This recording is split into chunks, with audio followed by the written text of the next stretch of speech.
for people based on ability to pay if they don't have insurance. I see. Okay, so that helps with the sense of how it's all paid for.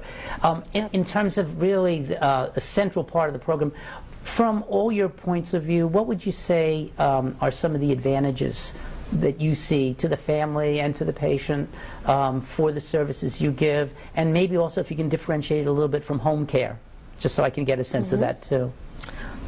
I could talk a little bit about home care and hospice, but I think Mr. Borrego would be able to tell us some of the advantages of hospice care as someone who used our services. Just quickly, the differences between home care and hospice is that for home care, it's usually something that happens for an isolated incident after some kind of occurrence, where the care is really for the patient only. It's generally just nursing services, and the trajectory that is anticipated is that the person is going to get better over the course of time and that services will decrease, whereas the difference with hospice is that it's for not only the person who is sick, but it's for the entire family and, as I mentioned before, whoever's involved in the care of that person, caregivers. And the trajectory is generally anticipated to be that the person is going to get worse and that services will increase. They'll need more. So that's the basic difference, and I think the main advantage is the multitude of services that the people do get and the increased services over time. Thanks. I get what you're saying. Jose, what from your sense and things you've seen, what would you say strike you as some of the advantages? Well, what I learned is after my wife passed away is that what it is important is not so much that the person dies, because that's just a cure that wasn't meant to be, but the way that the person dies.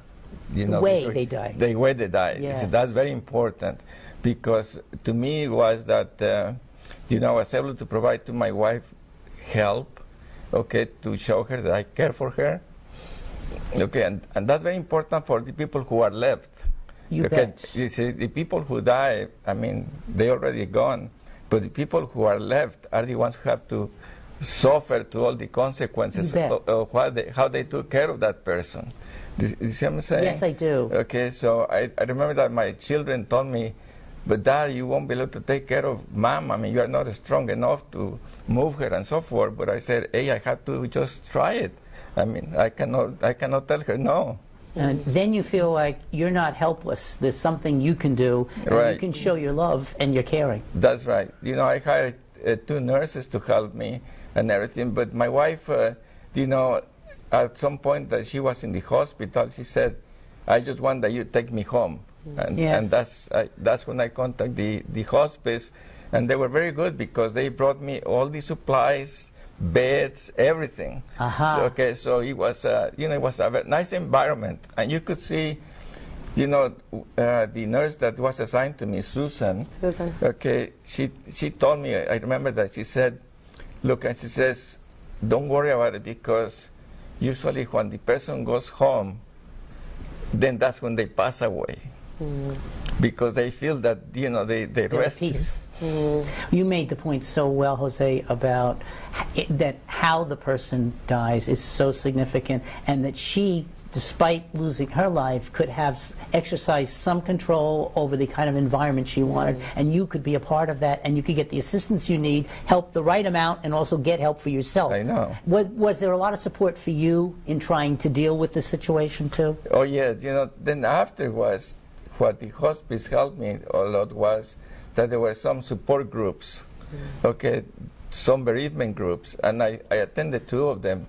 And, then you find yourself that you are not alone. Yes. You see what I'm saying? Yes. There was one case of one person, I went to that support group, and she was just crying and crying and crying. And I thought myself, jeepers, poor of this person. I have problems, but she has more. You realize that there are other people in the same boat. You realize some people are in worse or different stages than you are. But you're all in it together. That's right.